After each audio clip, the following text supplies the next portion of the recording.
momento mais adequado e importante para esse debate que vamos aqui começar, com o que estamos vivendo no país, né? As coisas são entregues assim, né? E, de outro lado, iniciar cumprimentando, de fato, o Sintel, né, e toda a organização em torno da literatura, em torno do livro, em torno da leitura, em torno do que, quer dizer, fortalecendo o que já vem acontecendo, mas o que o Brasil vai fazer no próximo ano, né? Então, acho que estamos na mão que precisa, de fato, aprofundar cada vez mais o processo democrático e todo esse processo da anticiência e do negacionismo, né? E, claro, que os debatedores aqui certamente trazem hoje para nós algo que aparentemente é como se já tivesse, né? Isso já, né, tá tão, mas ao contrário, precisamos aprofundar mesmo o processo que a gente está vivendo. Então, diante disso, né, estarmos atentos a esse processo que vamos discutir em torno da Lava Jato, em torno da ganância, né? O que foi a naturalização de um processo que se inicia lá no chamado Mensalão, que vem para 2013, que tem um golpe da presidenta Dilma e que vai culminando como síntese na Lava Jato, né? Eu acho que essa é a trajetória que vamos trabalhar sobre ela aqui hoje. Eu queria iniciar aqui com uma dupla extraordinária, né, que está ali no livro, onde você tem um juiz e um editor-escritor, né? E que conversa foi essa que se estabeleceu? Eu gostaria que iniciar nosso papo de hoje aqui conjunto nessa direção. Tudo bem?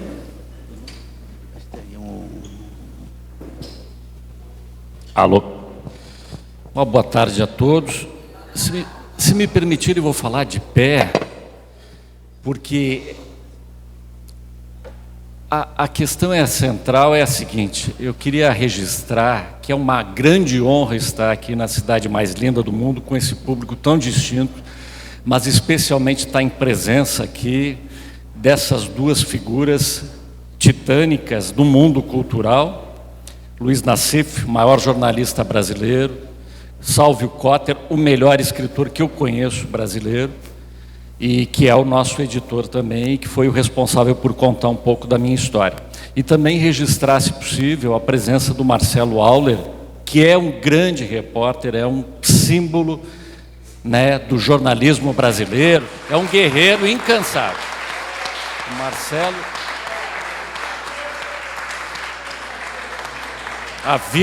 A vida me foi muito grata, eu devo muito, né, a quem me colocou no caminho do Nassif, do Sálvio, do Marcelo e outras pessoas que estão aqui. É um privilégio, é uma aula de cultura e de vivência humana conversar com essas figuras que estão aqui. Mas a questão central é a seguinte: nós somos poucos, nós somos fracos, nós não temos a força dos fuzis, nós não temos a força do exército, das forças armadas, e raramente nós temos um apoio também da estrutura jurídica do país, dos tribunais superiores. Todavia, em meio à escuridão, a luz de uma vela ilumina mais do que qualquer holofote. No meio dessa escuridão, durante esse caminho tortuoso, escuro, assustador, que gerou medo em todos nós e ainda gera medo, depois de tudo que se lê e se leu durante essa semana, o papel desempenhado, né, pelo Nassif, com o GGN, que eu nem sabia, Nassif, que era gente nova, porque deveria ser GGB, gente boa, que E o Nassif me permitiu, junto com o Marcelo Auler, participar durante pouco mais de 2 anos do GGN Jurídico, às sextas-feiras, exatamente nesse horário, 18 horas. E nós batíamos sempre nas mesmas teclas, de dizendo, né, como aquela prisão do presidente Lula havia sido, né, ilegal, proposital, enfim, toda essa história que vocês conhecem melhor do que eu, não vou eu aqui repetir, não é o objetivo aqui, né? A minha intenção é despolitizar o judiciário, e essa é a proposta do livro, despolitizar o judiciário, para que nunca mais apareça, se possível, um Sérgio Moro, um Deltan Dallagnol e toda essa turma de facínoras que dominaram o cenário jurídico brasileiro.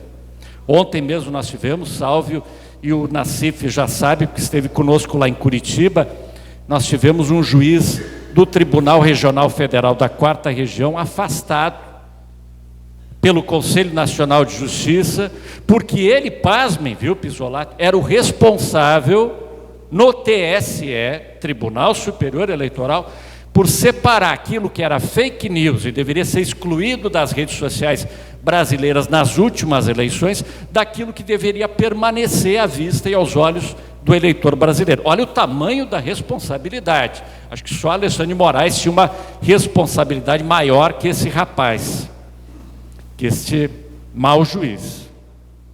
E ontem o Conselho Nacional de Justiça, que veio em prol da melhoria do judiciário, retirou ele dos quadros da magistratura, porque se averigou pelos diálogos desse inquérito importante aí, levado à frente pelo ministro Alexandre o Grande, se verificou que havia diálogos que envolviam esse juiz federal que selecionava as fake news com Valdemar da Costa Neto e outros personagens ligados lá à família Metralha. Então, se a família Metralha dominava o juiz responsável no TSE para selecionar aquilo que deveria ser excluído das redes sociais e aquilo que deveria influenciar os eleitores, vocês imaginem, né, o tamanho dessa responsabilidade nas mãos de um juiz federal substituto que foi afastado. Então, por isso que eu digo, somos poucos, somos débeis, somos fracos. Os livros hoje, no mundo dominado pelas redes sociais, pelo Elon Musk, também têm uma relativização da sua importância. Todavia, o papel de nós todos aqui, e o meu papel histórico também foi esse é o papel para o qual eu me senti vocacionado, é de enfrentar essa escuridão que dominou e que criou um deserto a ser atravessado nos últimos 4 anos antes da eleição aí, desse novo governo do presidente Lula. Então, a questão central é essa: somos poucos, mas em meio à escuridão somos muitos. Somos fracos, mas em meio ao medo somos fortes. E temos os livros, não temos os fuzis, mas em meio à ignorância, os livros fazem a diferença e têm feito a diferença no Estado de Direito. Então, agradeço a oportunidade de estar aqui, agradeço ao sindicato e à FLIV, e agradeço especialmente ao meu querido amigo Sálvio, que produziu essa belíssima obra. Eu nunca conseguiria escrever um livro com a qualidade que o Sálvio escreveu. O mérito é do Sálvio Cotter, que é o homem dos 1000 livros, porque já editou próximo a 1000 livros, e para mim foi um grande privilégio e uma honra histórica poder ter essa minha história, o ano de 2023, em que eu estive à frente da 13ª Vara, uma vara que, infelizmente, né, foi a vara responsável não só pelo impeachment da presidente Dilma, como também depois pela prisão política e a eleição da família Metralha. Então, assim, agradeço a presença de todos, o apoio. Somos muitos, somos poucos, mas somos muitos. Somos fracos, mas estamos juntos. E eu agradeço a presença de todos vocês.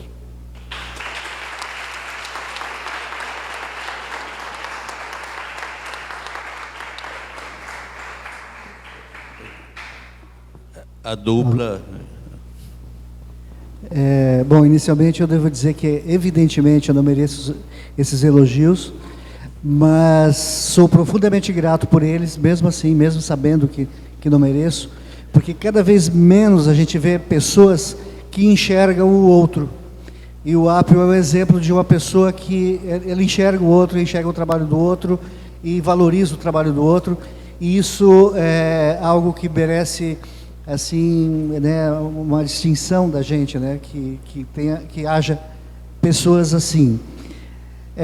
Eu vou me permitir começar pelo... Nós estamos com 3 livros aqui, né, o caso Veja, do nosso Nassif, né, aí o Tudo por Dinheiro, que eu fiz, né, enfim, a partir das entrevistas com o Apio, e o Conspiração Lava Jato. Desses 2 primeiros livros eu participo do primeiro como editor.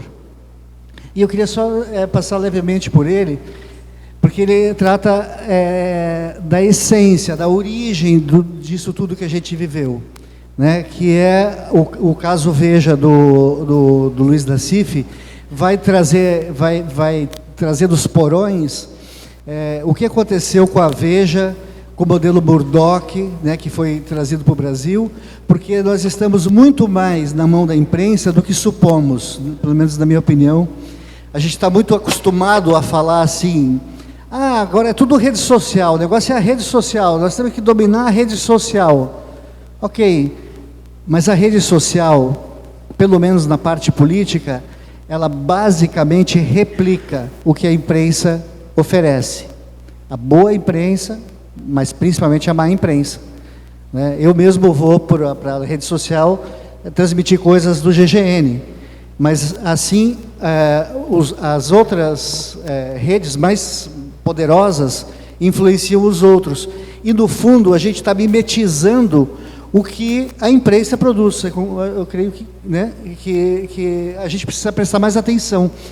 E a gente fica com a impressão assim, nos anos 90 a Folha era poderosa, ela imprimia mais de 1 milhão de jornais, hoje ela imprime 100 mil, 40 mil, sei lá quantos mil. Hoje ela é muito mais potente, porque hoje ela tem a rede e tem a nós para a multiplicar. E nós fazemos isso de uma maneira como cordeiros, vamos lá e fazemos, diariamente, sem se questionar, né? Então, eu creio que o caso Veja é um livro que nós todos temos que passar por ele, porque ali está o DNA, ali está o começo, ali está o tubo de ensaio, que vai dar no mensalão.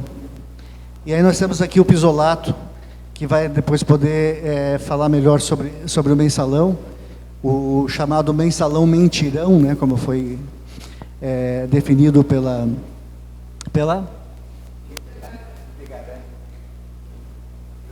Hildegard Angel, desculpe, esqueci, falhou aqui. Porque que foi realmente uma grande mentira, que é uma mentira que começa, né, na Veja, dentro desse contexto, que depois vai se amplificando para outros meios, vão se especializando, aí vão surgir outros revistas Oeste, enfim, todos esses outros meios que a gente conhece. Então isso está muito na base, e tudo isso vem antes da Lava Jato, que aí entra realmente essa questão do Apio, né? O juiz Fernando Apio, que pôde, né, infelizmente só muito mais tarde, né, revelar os porões daquilo que foi do que foi perpetrado lá em Curitiba, né? A gente estava sempre muito próximo lá, eu sou de Curitiba, né? Morava lá perto do Moro, e vizinho do Lula, estava um de cada lado da editora lá. O que eu posso dizer a respeito, eu tentando ser o mais breve possível, inclusive, assim, que desde o primeiro contato que eu tive com o Apio, já na primeira entrevista, eu tinha um roteiro grande de perguntas para fazer para ele, já pensando em impressioná-lo, em aquela coisa que a gente, quando vai, né, entrevistar, faz, mas foi totalmente desnecessário, porque o Apio realmente foi muito generoso. Esse livro, o que não está nesse livro é por incompetência minha, porque ele realmente falou tudo, claro que aquilo que não está em segredo de justiça, porque ele não vai cometer crime. Mas tudo que não está em segredo de justiça e que ele enxergou lá na 13ª Vara, ele foi falando com muita naturalidade, com vontade de falar, foi pelo menos a minha impressão, né, querendo contribuir, né, ele que é uma pessoa que tem um histórico de contribuição com a esquerda, com pensamento progressista, né, e então fluiu tudo muito naturalmente. E durante o processo, assim, a gente chega, através das próprias entrevistas, chega uma hora e fala assim, puxa, mas era tudo por dinheiro, né? Porque a gente vai percebendo que o que estava comandando, seja pensando no bolso próprio de algum juiz, que eu não vou falar o nome aqui, porque não, né? Ou de algum procurador, que se eles estivessem, né, interessados em encher os bolsos, mas não é só disso que a gente está falando. Tem toda a questão internacional, os bilhões que saíram da Petrobras, que foram direto para o caixa dos Estados Unidos, os bilhões que saíram dos cofres da Odebrecht, que empregava mais de 300 mil brasileiros, hoje emprega menos de 30 mil, né? Toda a riqueza do povo brasileiro, a única forma de construir riqueza é através do trabalho. Só trabalho que gera riqueza, isso aí é estanque, é tranquilo. E todo esse trabalho, toda essa riqueza que foi gerada através do trabalho dos brasileiros foi simplesmente entregue, né, dentro de um contexto muito nebuloso que envolvia, acima de tudo, dinheiro, dinheiro e dinheiro. Mas, claro, que também poder, interesses, inclusive, de formar um novo partido e talvez tomar o país, porque teve uma coisa, talvez o mais interessante do livro, que você percebe o seguinte: o Moro pegava o dinheiro que estava depositado, que seria um dinheiro da União, como multa, porque alguém cometeu corrupção, para falar de uma maneira bem leiga. Ele vai pegar essa soma de dinheiro que tinha dessas contas e fala o seguinte: olha, a Petrobras é a vítima, então eu vou mandar para a Petrobras. E manda para a Petrobras, sozinho, sem uma decisão autocrática de um juiz de primeiro grau. Aí, ao mesmo tempo, os Estados Unidos falam, não, a Petrobras ela é a ré, ela é a culpada, e ela tem que pagar uma multa, e ele multa a Petrobras. Aí a Petrobras pega o dinheiro que recebeu do Moro e manda para os Estados Unidos. E os Estados Unidos falam, bom, mas nós somos americanos, nós somos bonzinhos, nós vamos devolver esse dinheiro. 95% desse dinheiro a gente vai mandar de volta. Só que em vez de a Petrobras, a gente vai mandar para o Moro, mas vamos devolver. Se alguém aí pensou que houve triangulação e lavagem de dinheiro, desculpe, foi vocês que estão pensando, eu não falei nada. Então, é muito claro, né, as coisas que acontecem. E esse tipo de coisa que você vai encontrar no livro. Eu peço desculpa se eu me estendi aqui, Adair.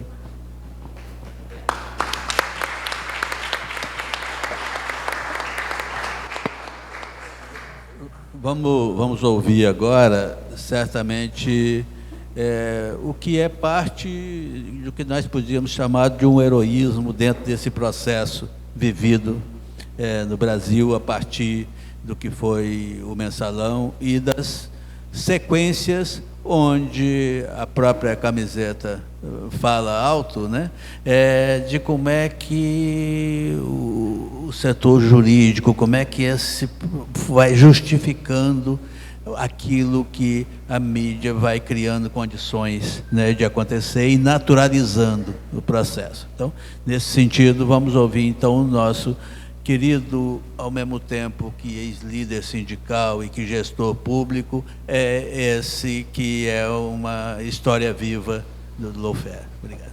Nosso Pisolato. Obrigado.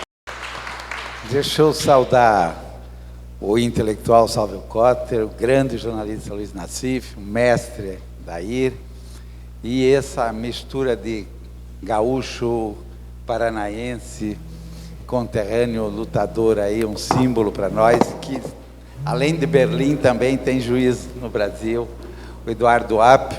Cumprimentar a todos vocês, que viu, Apio, somos poucos talvez, mas somos teimosos, persistentes e não nos rendemos. Eu lamento, eu estava dizendo há pouco, partir de agora, vocês provavelmente, quando passarem no detector de metal do aeroporto, vão ser revistados, que tiraram uma fotografia comigo e vão estar fichados no FBI e na CIA. Olha, rapidamente, muita gente me pergunta se essa palavra aqui é uma coisa boa para passar no cabelo ou para comer. Lawfare é guerra. É o uso da lei, da estrutura jurídica para fazer guerra.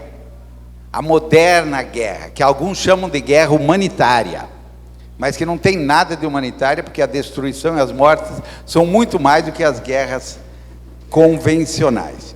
E vocês sabem que se faz guerra desde o início da humanidade. Ninguém fez guerra para defender a democracia, para tirar a burca de mulher. Se faz guerra para roubar. O importante é o saque. Lá no Império Romano saqueavam, inclusive, vamos lá, o rapto das Sabrinas. Assim era o Alexandre Magno, toda.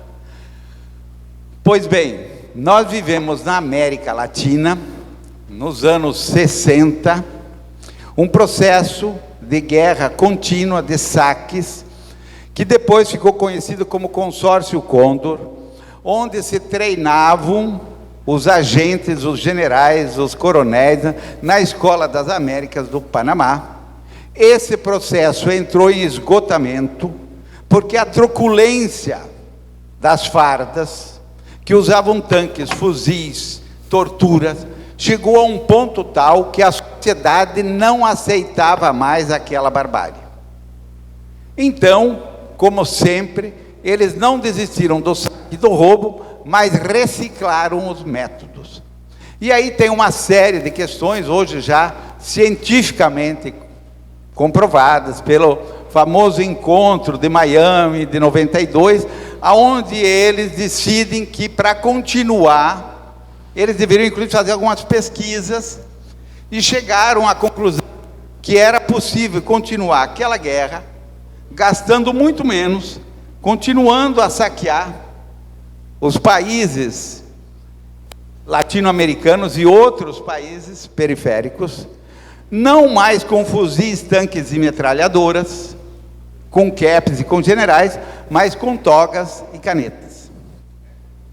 E aí, eles mudam da Escola das Américas para o famoso, que passa então a ser chamado uma escola monge, que girava, chamada a Operação Pontes, e começam a convidar juízes, policiais, promotores, treinar funcionários dos órgãos de controle, TCU e etc., dos órgãos de governo, com a tese de que nós não precisamos invadir as fronteiras, nós podemos atuar por dentro, nós vamos nos infiltrar.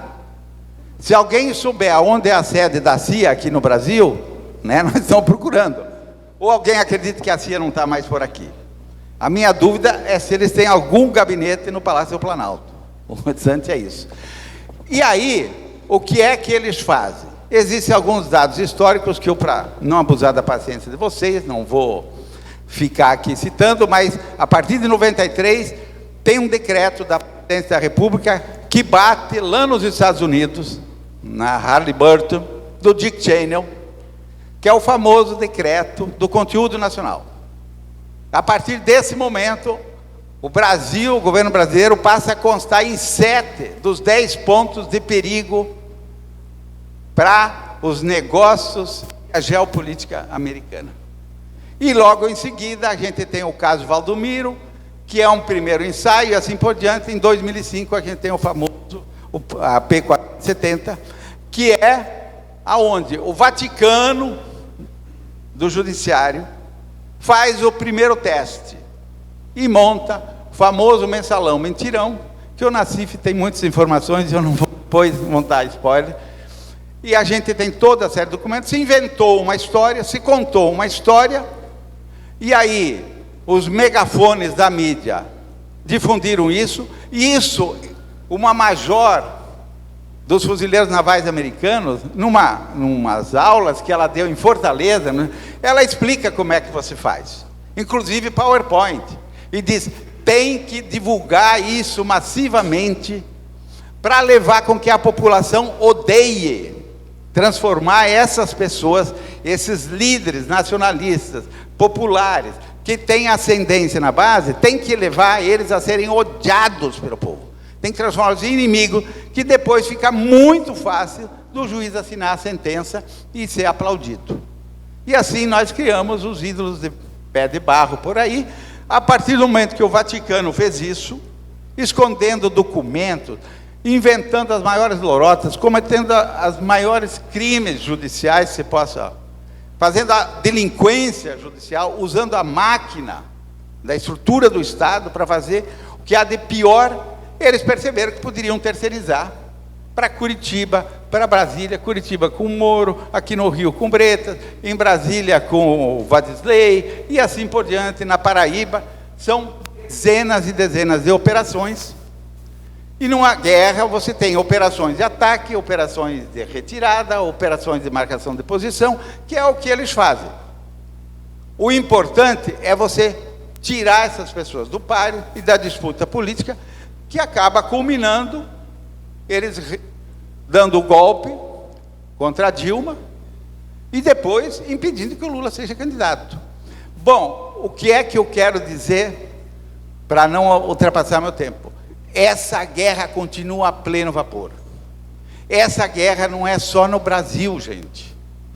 A gente que viveu as noites de Abraão, infindáveis noites de Abraão, aprendeu na dor e no sofrimento que existia uma identidade, que existia um protocolo, que existia uma sequência, um método. Fácil o Casara, inclusive, especificou os principais pontos disso, que pegava o Zé Dirceu, o Genuíno, que pegava o Ricardo Coutinho, que pegava o Agnello, que pegava o prefeito de Colatina, a prefeita de Governador Valadares, que pegava o João Paulo Cunha, que me pegava tudo isso, mas também pegava a Cristina Kirchner, pegava o Daniel Radui, lá no Chile, pegava o Zelaya, pegava o Lugo, no Paraguai, pegou o Correia, no Equador, e continua pegando, agora lá, pegou o Castilho, no Peru, pegou o Sócrates, em Portugal. É a grande disputa hoje, que substitui a OMC, da geopolítica, onde você quebra uma empresa, que o Nassif tem muitos dados, como a Aston, e depois a GE compra ela na Bacia das Almas e não consegue nem administrar. E você tira a soberania energética da França. Então, essa guerra continua. Nós temos hoje no Brasil já contatos, e mais ou menos catalogado, mais de 2.000 vítimas. Só numa operação, eles denunciaram, na Operação Greenfield, 372, eu não confundo os números, André, depois me corrige, 372 dirigentes sindicais. Esse pessoal está há 8 anos com os bens bloqueados, não consegue mais emprego, o processo não anda, mas estão fora do páreo. É como você elimina. Criminalizaram a política, criminalizaram o movimento sindical, agora se entende por quê, e assustaram as novas lideranças, dizendo, se você quiser ser dirigente sindical, olha o que vai acontecer. Então a pressão vem da família, vem dos amigos, vem de todo mundo, não se meta nisso, porque olha o que acontece. O pessoal fica com os bens bloqueados, o pessoal fica com indisponibilidade, eles vão por cima da família, eles vão por cima dos parentes, eles vão por cima dos amigos, eles fazem prisão preventiva. Guerra é guerra. Se precisar, eles matam, se não levam ao suicídio, e a gente tem casos aqui no Brasil, só se fala no Conselheiro, mas tem muito mais casos aí, inclusive aqui uns morrem depois, de depressão, magos, aquilo. As principais universidades foram do Brasil, eles atacaram muito bem em 3 pilares. Energia, que é fundamental para o desenvolvimento do país. Crédito de médio e longo prazo, é o segundo ponto, por isso a operação no BNDES e nos fundos de pensão. E terceiro, conhecimento, por isso as universidades. Por isso que nós temos Petrobras, Eletrobras, tudo na mão dele. Para concluir, a nossa rede Lofer Nunca Mais defende que o Brasil, como uma estrutura de Estado, crie uma estrutura de Estado para detectar e neutralizar o lawfare. Se nós não fizermos isso, o preço vai ser muito caro. Se possível, a gente luta também para resgatar essas vítimas, que já são mais de 2.000 só no Brasil. E quem sabe, um dia, eu espero que não seja para os órfãos e para as viúvas, a gente consiga punir os culpados. Esses quinta-colunas que agiram isso. E para encerrar, vou dar uma notícia triste para vocês. Se a gente não parar isso, esse lawfare, quem não foi vítima será, a não ser que morra antes. Muito obrigado.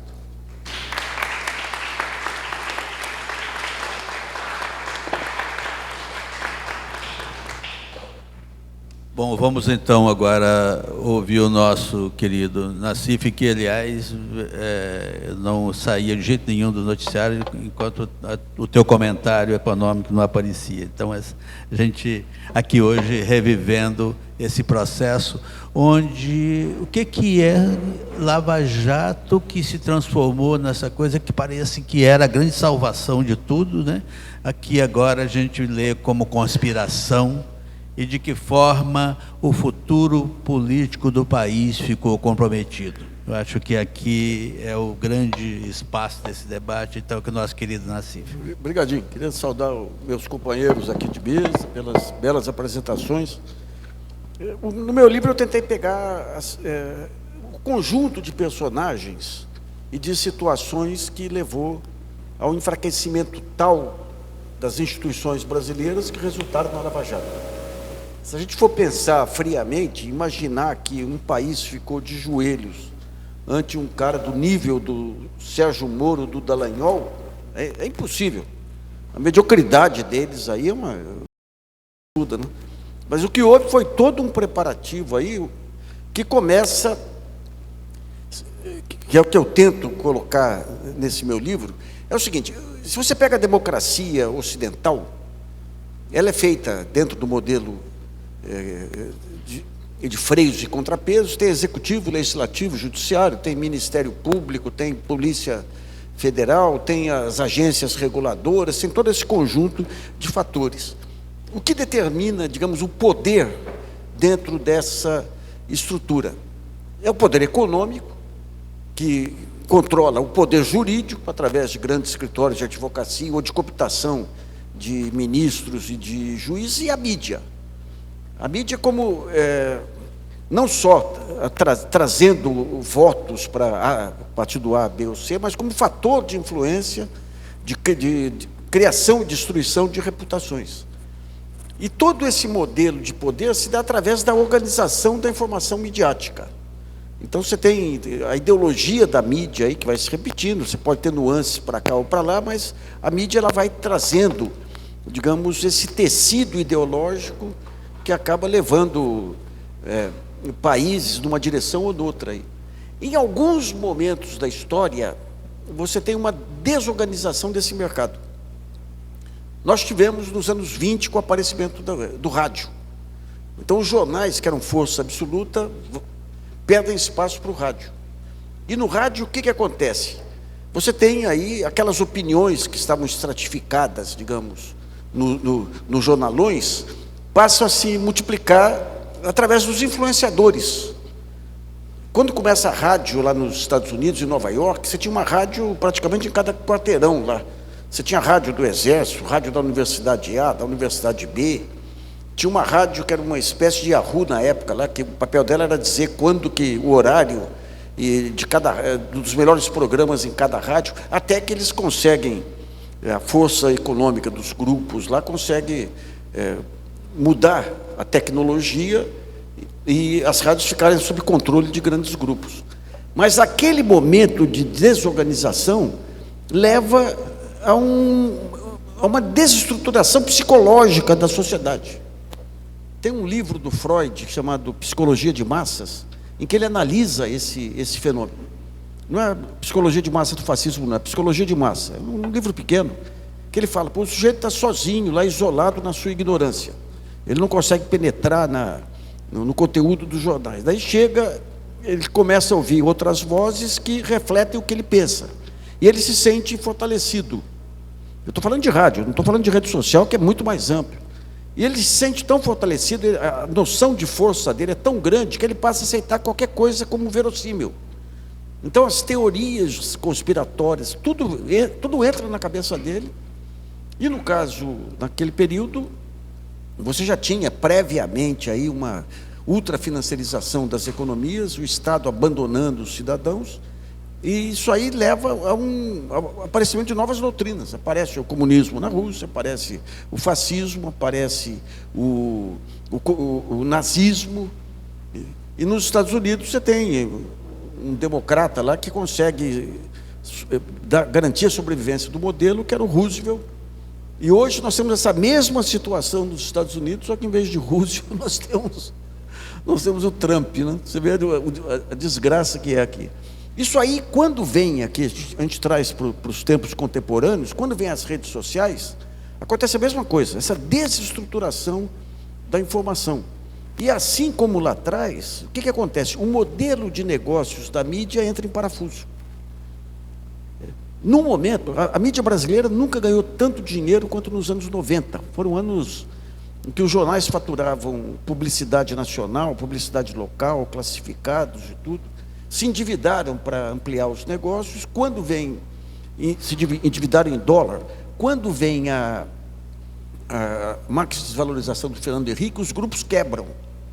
E, ao mesmo tempo, o modelo de negócio deles entra em parafuso. Aquele modelo de negócio não sustentava mais aquelas estruturas. E mais que isso, até então, os jornais, a mídia, era o espaço mais... Eles defendiam a internacionalização da economia, abrir mercado e tudo, mas o mercado deles era o mais fechado. Porque rádio e televisão era concessão pública. Você, para montar uma editora, tinha que ser controlador nacional e um baita investimento para conseguir consolidar, enfrentar hábitos de leitura consolidados. Quando vem a internet, essas barreiras caem. Então, os jornais se veem nesse tiroteio, financeiramente quebrados, modelo de negócio comprometido e um novo negócio que vinha pela frente que eles não tinham noção. Alguns grandes jornais do mundo, a maneira de enfrentar esse jogo foi tentar montar negócios paralelos, aí, seminários, editoras de livro, e coisa e tal. No caso brasileiro, sobressai um personagem que é meu alvo aí, naquele livro, o Caso Veja, lá, que é Roberto Tivita, que ele vai para os Estados Unidos e traz o modelo Murdoch. O que o Murdoch faz? A ultradireita já tinha descoberto as redes sociais, através de Steve Bannon, dos algoritmos e tudo. Então, ele, na Fox News, ele fala, eu vou usar essas armas que eu quero ser o poder. Eu não quero ser o jornal ou a televisão que apoia o Partido Republicano. Eu quero ser dono do Partido Republicano e quero, com esse poder político, impedir a entrada dos adversários. E é o que a imprensa traz, o Roberto Tivita traz para cá e consegue juntar todos os jornais num pacto de cartelização terrível. A partir de 2005, nós temos a inauguração do jornalismo de esgoto, que era aquele jornalismo do destrói o inimigo, o direito penal do inimigo, com as informações mais absurdas possíveis. Aí. Você tem um critério jornalístico que é a verossimilhança. Ou seja, eu tenho uma notícia aqui, eu vou ver, tem pé, cabeça, aí se não tiver, você já deixa de lado. Aqui o que eles fizeram, até o mensalão, foi uma maluquice. Vocês se recordam lá, Cuba, um país quebrado, mandando dólares para o PT em garrafa de rum. As Farc invadindo o Brasil. O sujeito que passou $200 mil pelas esteiras do Palácio do Planalto para poder corromper não sei quem. E nós tínhamos aí meia dúzia de blogs que a gente desmontava isso aí em meio tempo.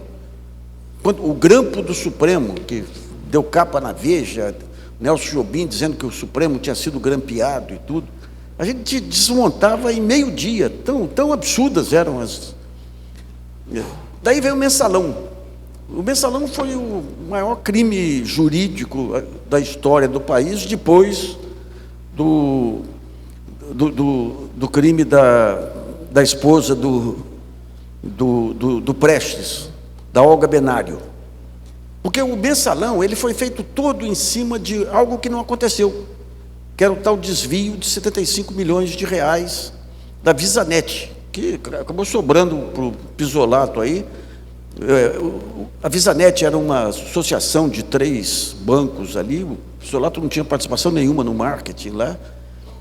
Na época, eu conversei com o vice-presidente do Banco do Brasil, ele falou, gente, para poder lançar os 75 milhões como despesa no balanço, nós contratamos um escritório de advocacia em São Paulo, que conferiu tudo. 73 milhões dos 75 milhões tinha comprovação de que foram gastos. Onde? Com a Abril, com a Globo. E daí nós temos o início da politização do Supremo com a maior decepção que eu já vi, que eu já tive nessa área jurídica aí, que é Joaquim Barbosa. Joaquim Barbosa era para ser uma referência. A vida dele, um negro que enfrentou, que saiu, conseguiu escapar da pobreza, que conseguiu enfrentar todo o preconceito do judiciário, que é um poder terrível aí, muito preparado. Não tem nada a ver com a ignorância do Sérgio Moro e outros. E quando ele assume, ele se deixa cair no canto de sereia da mídia aí. A mídia tinha 2 armas para influenciar o Supremo: a ameaça e a lisonja. No caso dele, foi a lisonja. O menino pobre que salvou o Brasil e tudo. E o que ele faz ali é um escândalo. É um escândalo. Aquilo lá, e eu tenho, no livro, o caso Veja, eu conto as ligações, todas aquelas denúncias eram uma parceria da Veja com crime organizado. Carlinhos Cachoeira que alimentava a Veja. E quando vem o mensalão, eles miram bem, né? Eu digo que a direita tem uma mira fantástica, porque mirou justamente o Disseu, o Genuíno e o Guxiquem, que eram 3 pessoas que pensavam estrategicamente o PT. Eu sempre brinco que Deus olhou para o Brasil e falou, puxa, tem um operário lá que está reduzindo a fome, eu vou dar uma chance para o Brasil. Então eu vou dar o mensalão para eles aprenderem como que se dá conspiração contra o poder. Porque o mensalão, ele repetiu o que houve na CPI da última hora com Getúlio Vargas. A imprensa vinha com a história de Mar de Lamas, que não pegava. Quando vem a CPI, o próprio pessoal do Getúlio aprovou a CPI, porque eles queriam provar que a última hora teve favores do governo e o governo queria mostrar que os outros jornais tiveram mais ainda. Só que a CPI gerava notícias diárias e o controle da notícia era dos jornais. O mensalão é a mesma coisa. Ele passou a gerar notícias diárias e o controle da informação era dos jornalões. E daí houve um pacto. Mas o Lula, na época teve a grande crise internacional e o Lula emergiu aí como o maior estadista do mundo. Aí. O Lula, depois, em período 2008, 2010, foi um período de glória. E ele achou que com a intuição dele, ele ia driblar qualquer tentativa de conspiração.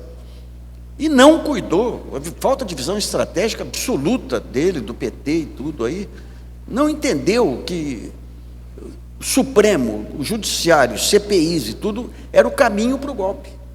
Então, quando veio a Lava Jato, estava tudo solto. Não cuidou de colocar pessoas de confiança no Supremo Tribunal Federal. O Supremo foi quem? Fux, foi Barroso, Fachin, e deixou solto o jogo. E daí o que aconteceu? Cada ator político quis ganhar o seu pedaço, o seu naco de poder. O Supremo é o primeiro que entra lá, e entra à custa disso, chantagem e lisonja. Eu narro episódios aí da Carmen Lúcia, aí, terríveis dela, aí, e também a lisonja, né? Carmen Lúcia, grande frasista, aí, o Aires Brito, grande poeta. O Aires Brito tem um capítulo aí que, quando ele saiu do governo, aposentou, ele deu uma entrevista falando: Agora, a minha preocupação é a física quântica. Tem um capítulo aí, eu publiquei no GGN, daí vieram uns 4 físicos lá comentar a entrevista dele, mas, nossa senhora, gente, o besterol ali era uma coisa terrível. Carmen Lúcia, cada frase dela, o Globo lançava ela como candidata a presidente. Aquela boca já morreu. Daí nós descobrimos, está no livro, nós demos na época lá, que ela contratou um assessor especial, e esse assessor tinha um blog de frases feitas. Então você tinha frases para mostrar indignação, frases para ter comemoração, frases para... E ela foi alvo, logo que ela assume a presidência do Supremo, sai uma nota no Anselmo, do Globo: Carmen Lúcia está com problemas, porque comprou uma casa por metade do valor que era de um assessor do Carlinhos Cachoeira. Sai aquela nota. Ela muda totalmente, nunca mais a nota volta, né? No final do ano ela ganha o prêmio Gente que Faz do Globo, né? O Barroso, alvo de chantagens também.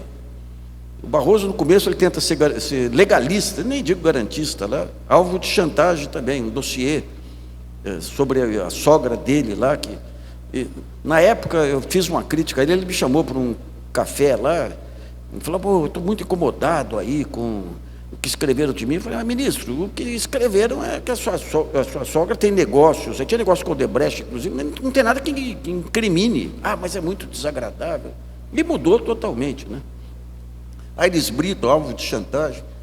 E daí, em cima dessa desorganização, daí entra o Ministério Público, o PGR passa a querer ter atuação política, entra a geopolítica, tem um bom detalhamento aí de como que o Departamento de Estado entrou nisso, e entrou através de um seminário, em 2009, em São Paulo, um seminário, o Departamento de Justiça americano, logo depois de 2002, eles montaram uma área para crimes corporativos lá. E essa área desenvolveu toda a metodologia que foi transferida depois para a Lava Jato. Prenda os caras, coloque em lugar infecto, ameace a família até que eles abram o bico, chame a imprensa, toda aquela metodologia. Toda aquela metodologia. E depois conseguiram que a OCDE assumisse aquela metodologia. Então você vê, antes, os Estados Unidos, para interferir num país ou outro, era guerra. A justiça internacional só permite interferência em outros países nos chamados crimes contra a humanidade, que é o Tribunal Penal Internacional. Esse mesmo que condenou Netanyahu agora aqui. Os Estados Unidos conseguiram, jogando essa lei dele, anticorrupção, na OCDE, qualquer crime que prejudicasse algum cidadão americano ou fosse em dólar, ele poderia interferir. É por isso que ele vai na Suíça e prende o pessoal da FIFA lá. E no caso brasileiro, eles montam todo um sistema de computação. O Pisolato descreveu aí, de pessoal do CAD, pessoal do... O Muniz Bandeira, um pouco antes de morrer, o último livro dele foi sobre isso. Não queremos generais, queremos juízes e procuradores. Eu fiz um artigo, não entrou no livro, mas tem um artigo no GGN que a gente pegou a Ucrânia, em 2014, igualzinho. As chamadas primaveras aí, derrubaram o governo da Ucrânia, que saiu do país sob ameaça de ser morto pelas tropas neonazistas lá. E depois a OTAN e o Departamento de Justiça se dispunham a participar da seleção de juízes da Ucrânia. Vocês veem o tamanho do pepino, da interferência que houve aí. Então, nesse seminário, os oradores que foram Sérgio Moro, que eles já tinham conhecido na Operação Banistado, e um que foi, gente, como é que chama? Eu sempre esqueço o nome dele, que foi o padrinho do Sérgio Moro, era um desembargador lá.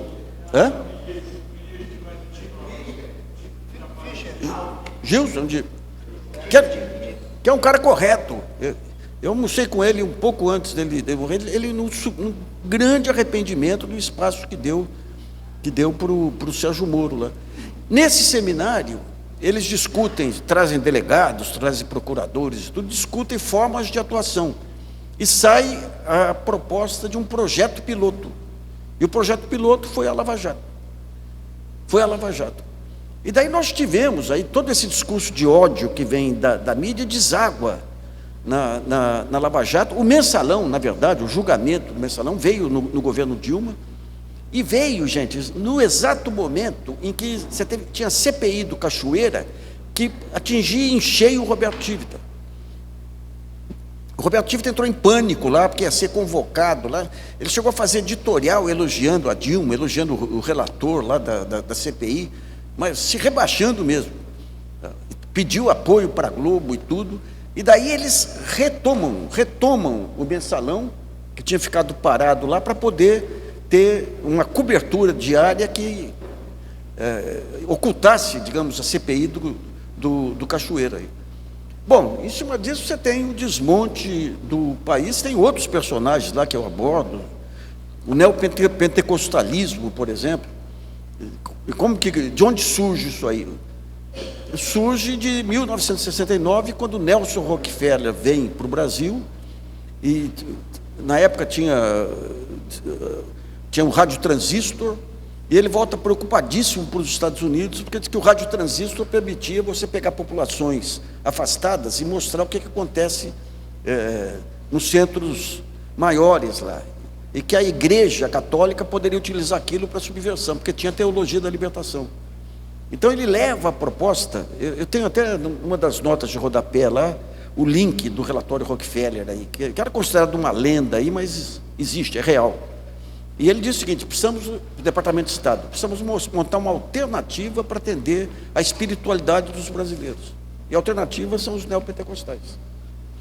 Então, e logo em seguida, você tem um pacto entre o Reagan e o pior papa da história, aquele João Paulo II e o Ratzinger, que acaba com a teologia da libertação. Então você deixa o campo aberto aí para os neopentecostais. Você tinha todo aquele processo de migração do pessoal da agricultura para a cidade, pessoal desassistido e tudo, e montam um processo semelhante ao da República Velha, em que o pastor era o coronel.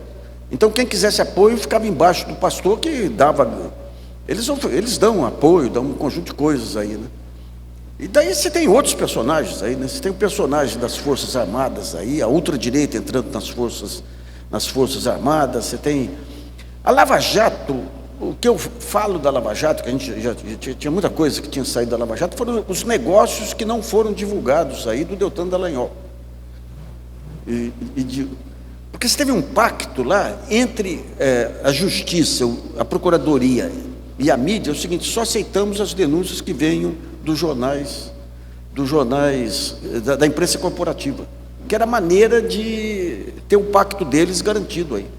Então as denúncias que a gente fazia, gravíssimas. Por exemplo, você tem, só para dar um exemplo aí do Dallagnol, que surge depois na operação Spoofing. Pessoal, foi Deus que me fez ir num cruzeiro lá, que eu encontrei uma empresária que vai dar 1 milhão para a nossa causa, para as 10 medidas. Ele montou um Instituto Moody lá para arrancar dinheiro de empresários aí.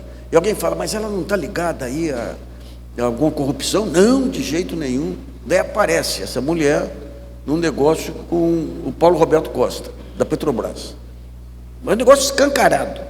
Ela se associou a um senador, acho que Ney Suassuna, conseguiu um contrato para transporte de gasolina da Petrobras sem ter navio. Daí ela traz um armador grego para tocar aquele projeto.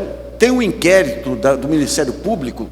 Quando você lê o inquérito, eu li detalhadamente o inquérito, a mulher é a cabeça de tudo.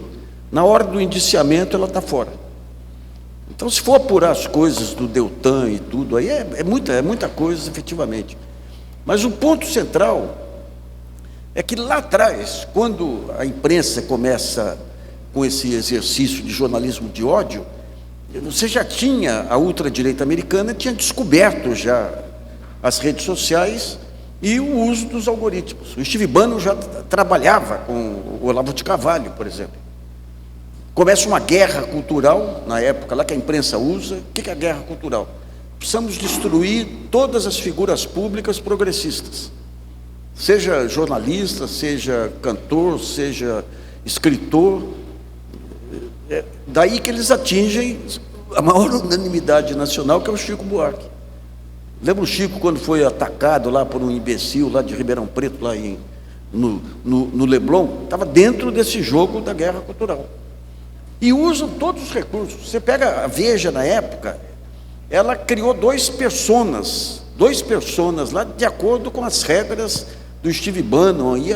Um era um jovem atrevido que não respeitava nada, que era aquele Diogo Mainardi, não respeitava nada, usando esse estereótipo aí no momento em que o cinema consagrava os jovens atrevidos aí que tinham as suas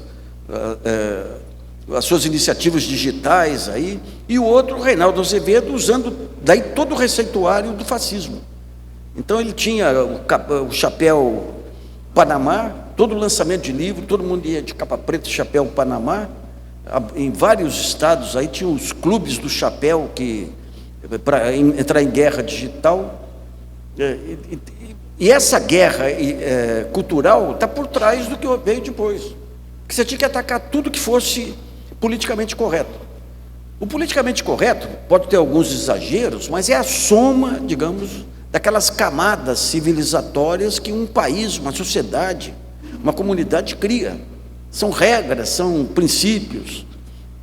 E eles começam a destruição do politicamente correto, que em pouco tempo transborda para o Poder Judiciário. Então esse negócio dos direitos individuais e tudo, isso é politicamente correto. O que nós temos é que limpar a corrupção e tudo, e daí abre espaço para tudo isso que tem por aí. Bom, tem muito mais coisa aí, mas o ponto central é o seguinte: a guerra continua. Esse modelo continua.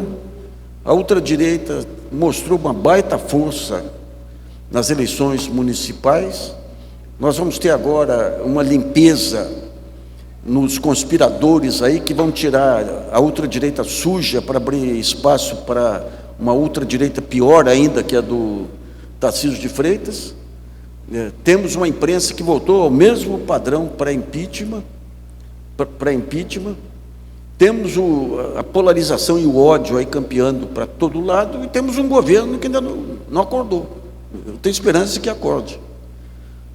Nós temos aí um grande ativo chamado Lula. O Lula hoje é o estadista da paz. No mundo que perdeu o rumo para tudo, é o Lula e o Papa que são aquelas vozes de racionalidade. Mas internamente ele não conseguiu transferir para cá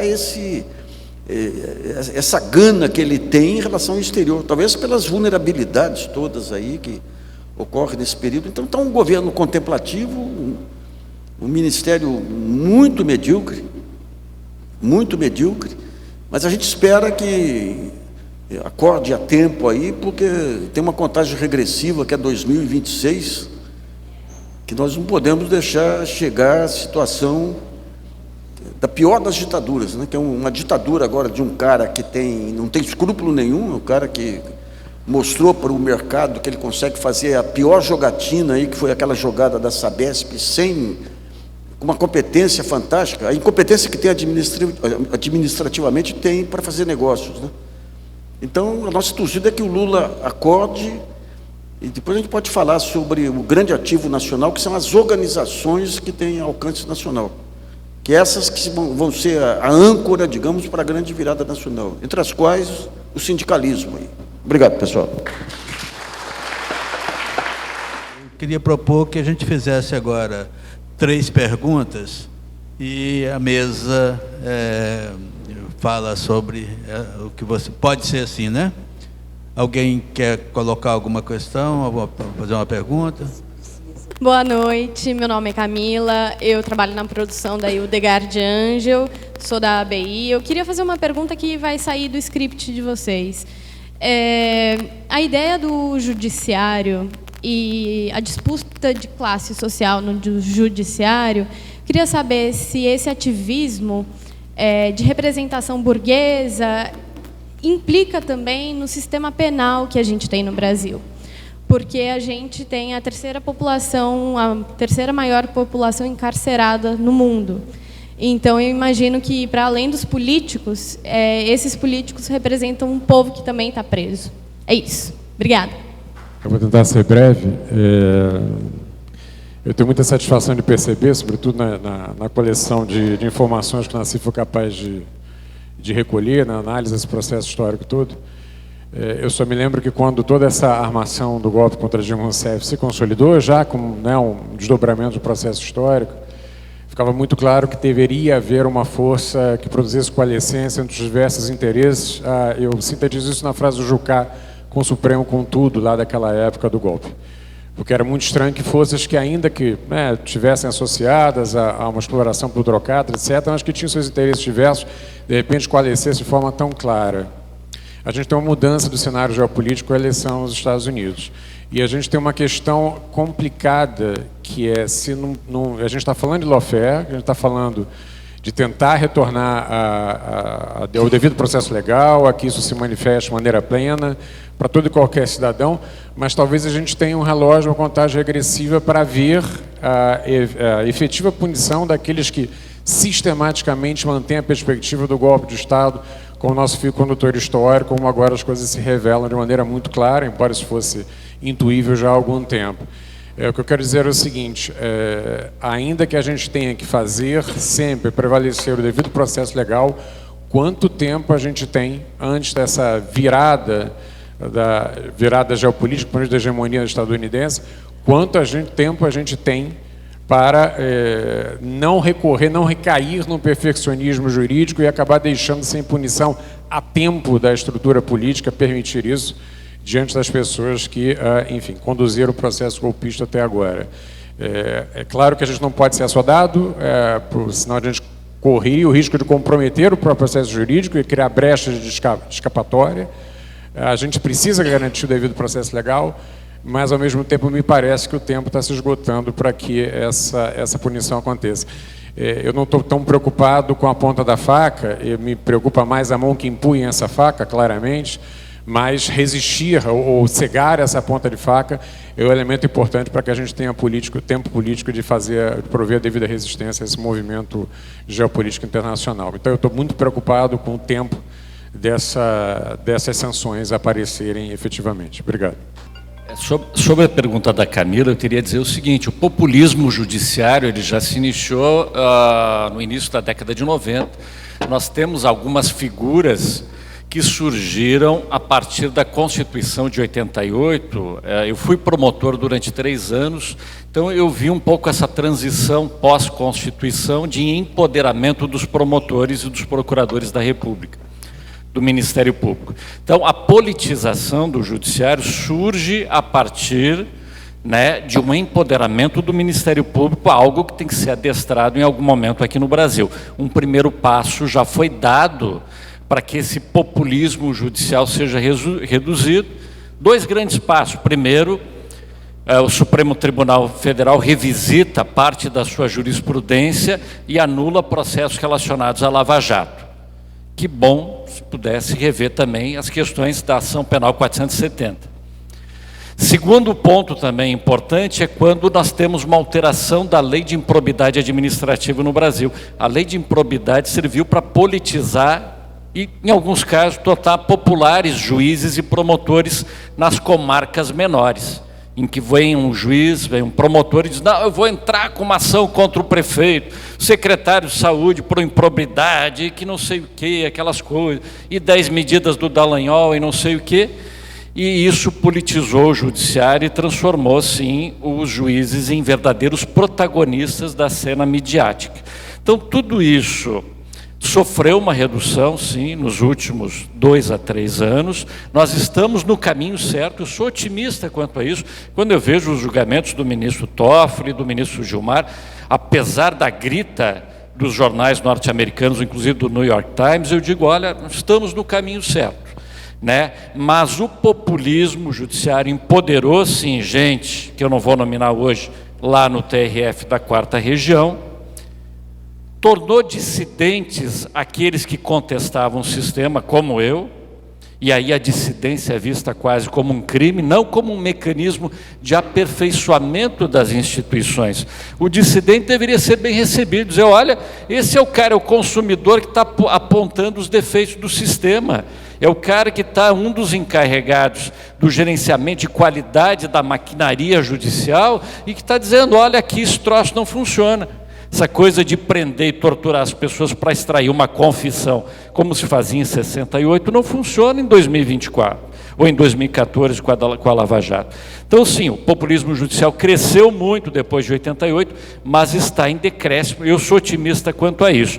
Em relação ao que o colega ali falou, de quem manipula a mão que balança o berço, a mão que empunha a faca, o autor, digamos, intelectual, eu não tenho a menor dúvida que são os norte-americanos que conduziram Mori e Dallagnol. Por quê? Porque os dois foram estudar lá nos Estados Unidos com dinheiro dos cofres públicos, com licença remunerada, férias remuneradas, os procuradores de Curitiba só viajavam de executiva, só recebiam diárias em euros, e aí quando voltam transformados, né?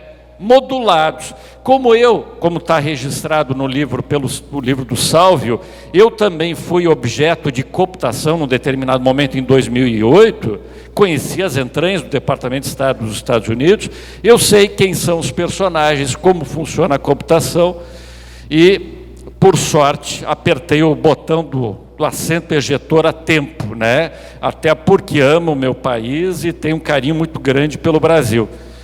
Então, seria impossível conestar ou avalizar qualquer ato de trairagem, de traição à pátria, como fizeram Moro e Dallagnol.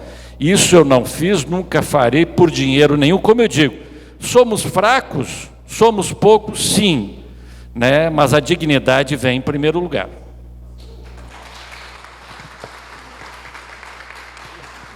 Só dois pontinhos. Hoje, essa questão da lei de improbidade, uma das heranças da Lava Jato foi que cada promotor estadual, que é aquele que tem que investigar o prefeito, não digo todos, mas criou um exemplo para a politização dos ministérios públicos estaduais. Então, o promotor quer ser um ator político, ele fecha com o prefeito ou fecha com a oposição, usava a lei da improbidade para abusos, e o que está acontecendo é um avanço sem tamanho do crime organizado, através daquelas organizações sociais que fecham acordos com a prefeitura. Agora, em relação aos pretos e pobres nos presídios, isso se deve a uma indústria que foi construída em cima da lei antidroga. A lei antidroga tem muitos interessados aí. O judiciário ele se interessa apenas pelos crimes contra o patrimônio. Então, no caso da lei antidroga, aí, pouco importa, se tem o rapazinho aí que era radinho, que tem 5 gramas, é a maneira da polícia militar mostrar a sua influência, interessa ao tráfico de todo jeito, porque são nos presídios que eles montam os seus exércitos aí. O cara que entra no presídio, ele é cooptado imediatamente pela organização criminosa que domina o presídio. Hoje, cada presídio está... Nesse Plano Nacional de Segurança, o Lewandowski tentou montar um modelo para definir regras a partir do Ministério da Justiça e do Conselho dos Secretários de Segurança. Regras para presídio, não aceitaram até agora esse modelo. Então, está ligado a isso aí. Essa lei antidroga aí é o que interessa a todos os lados. Se você regulariza as drogas aí, você tira do crime organizado. E o crime organizado, ele alimenta, ele tem a cooptação nas polícias, ele é um grande importador de armas aí. Um dos capítulos do meu livro, eu mostro a influência da Associação Americana de Rifles e da máfia dos jogos de Las Vegas em cima da própria Lava Jato e do uso das ferramentas aí de internet, né? Em relação a quem manobra os fios aí, quando a gente fala em Steve Bannon, fala em Elon Musk, fala em Zuckerberg, quem manipula os fios é o Departamento de Estado. Eles são instrumentos da geopolítica americana.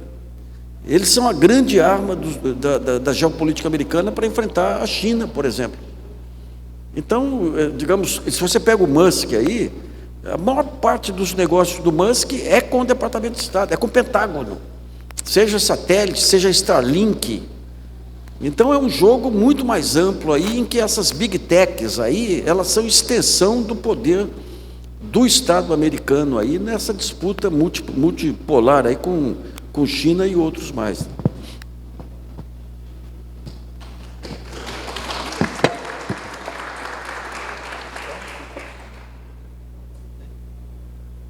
Bom, acho que a gente precisamos agradecer profundamente aqui essa grande contribuição que nossos palestrantes trouxeram aqui hoje, e vamos então fazer um tempo aí agora dos autógrafos e do lançamento e daí por diante. Tudo bem?